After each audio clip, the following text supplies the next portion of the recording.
سڵاو ڕێز بۆی وا بینەرانی خۆشەویستی تەلەڤیزیۆنی کۆمەڵە. بە یارمەتی هاوڕێیانی هاوکارم لە خزمەتی وەیازیزداین بۆ پێشکەشکردنی گەشتی هەواڵەکانی ئەمڕۆی سێشەممە. سەرەتا سەردێڕی گرنگترین هەواڵەکان. بانکێشت و دەست بەسەرکردنی چالاکێکی ژینگە پارێز لە شاری سنە. دەست بەسەرکردنی دوو هاوڵاتی دیکە لە پیرانشار.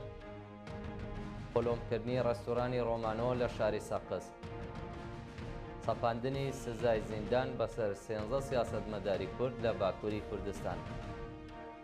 مەرجدارکردنی مۆڵەتی دەرمانخانەکان بە ڕەچاوکردنی حیجابی ئیجباری و خۆپێشاندانی خەڵکی ئیسرائیل هاوکات لەگەڵ هێرشی ئەرتەش بۆ سەر ڕەفە.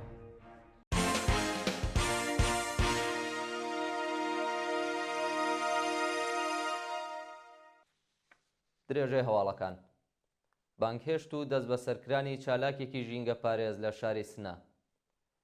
بە پێی هەواڵی گەیشتوو بەیانی ڕۆژی سێشەممە 18 گوڵان جەمشید چەرخکار چالاکی ژینگە پارێزی خەڵکی سنە و ئەندامی گروپی شاخەوانی چلچەمە لەلایەن ئیدارەی تلعاتەوە بانکهێشت و دەست بەسەرکرا.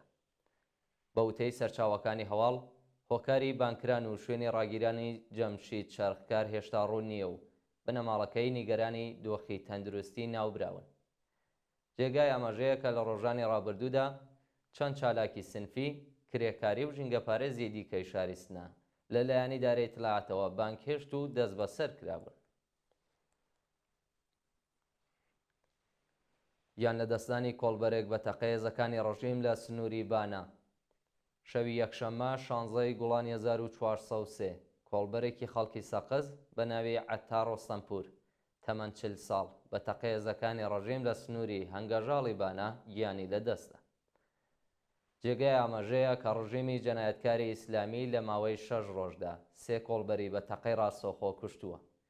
ناسناوی ئەو 3 کۆڵبەرە بریتیە لە هێمن ئەحمەدی تەمەن 45 ساڵ و خەڵکی سەقز خێزاندار و باوکی منداڵێک، جەلال سۆهرابی تەمەن 43 ساڵ خەڵکی بانە خێزاندار و باوکی 2 منداڵ و عەتار ڕۆستەمپور تەمەن 40 ساڵ و خەڵکی سەقز خێزاندار و باوکی 2 منداڵ. دەست بەسەرکردنی دوو هاوڵاتی دیکە لە شاری پیرانشار.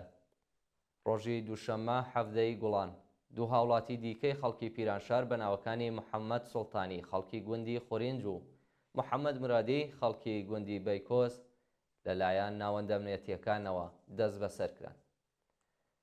بە پێی زانیاریەکان، هێزەکانی حکوومەت ئەو دوو شارۆمەندەیان بەبێ بەڵگەی قەزای دەست بەسەر و بۆ شوێنێکی نادیار گواستۆتەوە.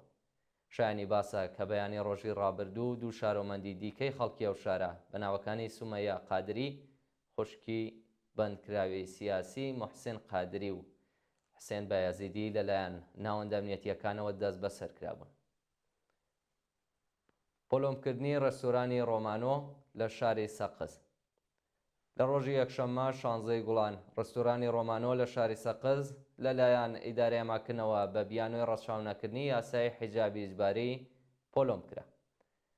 بە پێی وێنانەی لە تۆڕە کۆمەڵایەتیەکان بڵاوکراوەتەوە، ئیدارەی ئەماکنی سەقز ڕێستۆرانی ڕۆمانۆی تا کاتێکی نادیار داخستووە. داخستنی ئەو ڕێستۆرانە بۆتە هۆی بێکاری 50 کرێکار و بڵاوبوونەوەی ئەو هەواڵە شەپۆلێک لە ناڕەزایەتی لە نێو خەڵکی سەقزدا ساز کردووە. شایانی باسە کە ڕێستۆرانی ڕۆمانۆ شوێنێکی گەشتیاریە و بە کاتی شەو لەگەڵ پێشکەشکردنی خزمەتگوزاری مۆزیکی بڵاو دەکردەوە. دۆخی نالەباری شەوگار محەممەدی لە کەمپی دیپۆرتیەکانی تورکیا. بە پێی هەواڵی گەیشتوو، دۆخی تەندروستی شەوگار محەممەدی هاوژینی حسێن منبەری چالاکی سیاسی بەندکراو لە کەمپی دیپۆرتیەکانی تورکیا ناجێگیرە و پێویستی بە یارمەتی مرۆیی هەیە. بە وتەی سەرچاوەکانی هەواڵ، شەوگار محەممەدی پاش ئازادی هاوژینەکەی و دەست بەسەرکرانی لەلایەن پۆلیسی بولغارستان و ڕادەستکردنی بە پۆلیسی تورکیا لە چاوپێکەوتن لەگەڵ ناوبراودا مەنع کراوە و تووشی گوشاری زۆری دەرونی و خەمۆکی بووە. شەوگار محەممەدی نەخۆشی کەمکاری تێرۆیدی هەیە و بەهۆی دەستڕانەگەیشتن بە دەرمان لە دۆخێکی خراپدایە و پێویستی بە یارمەتی ناوەندەکانی مافی مرۆڤ هەیە. سەپاندنی سزای زیندان بەسەر 13 سیاسەتمەداری کورد لە باکووری کوردستان. دادگای پارێزگای مێردین 13 سیاسەتمەداری کوردی لە شاری دێرگ کە بەرپرسی خۆ بەڕێوەبەری ئەو شارە لە ساڵەکانی 2015 و 16 بوون بە 6 ساڵ و 3 مانگ زیندان مەحکوم کردووە. سەپاندنی سزای زیندان بەسەر ئەو 13 چالاکە سیاسیە کووردە لە حاڵێکدا بووە کە هیچ کات لەلایەن پۆلیسەوە دەست بەسەر نەکراون و جەلسەی دادگایکردنیان بە نهێنی بەڕێوە چووە.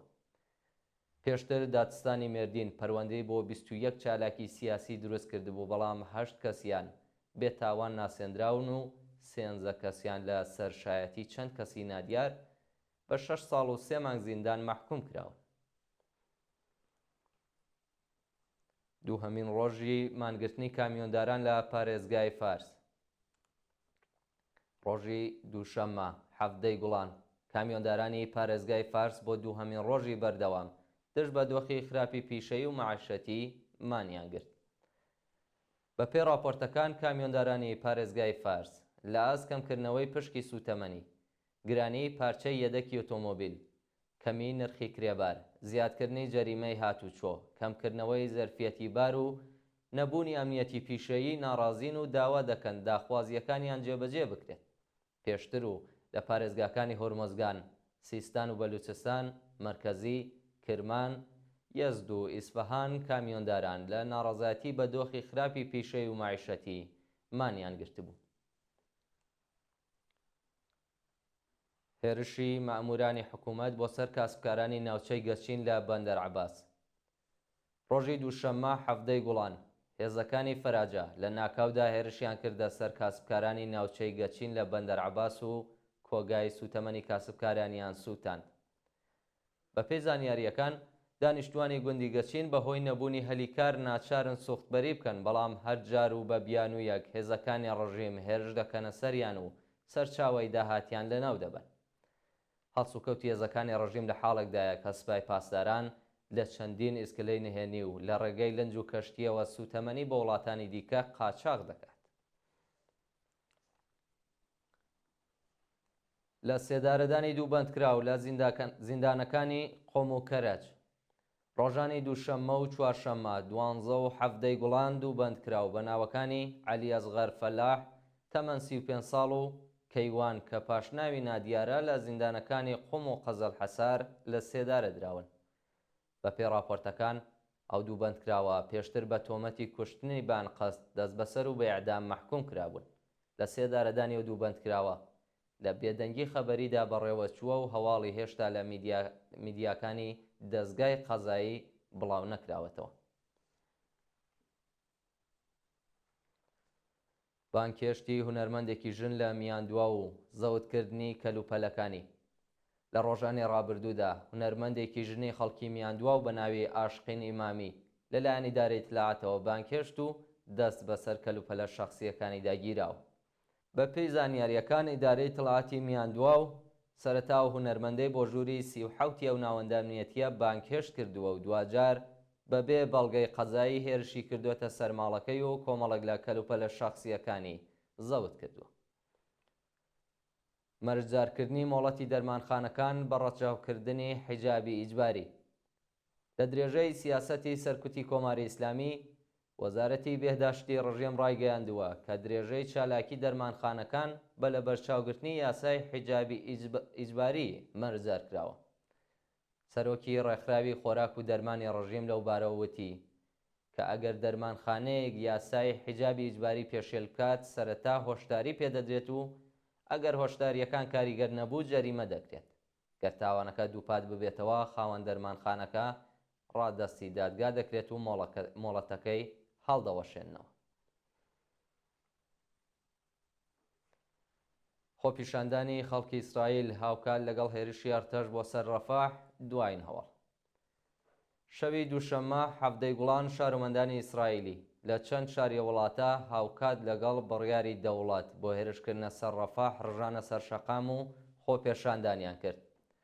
شەوی ڕابردوو گروپی حەماس هاوکات لەگەڵ بردومانی چەند ناوچە لە شاری ڕەفاح پێشنیاری ئاگربەز کە لەلایەن میسر و قەتەرەوە ئامادەکرابوو پەسەند کرد و یەکلایەنە بە دەوڵەتی ئیسرائیلی ڕاگەیاند کە ئامادەی ئاگربەستی چەند هەفتەیە.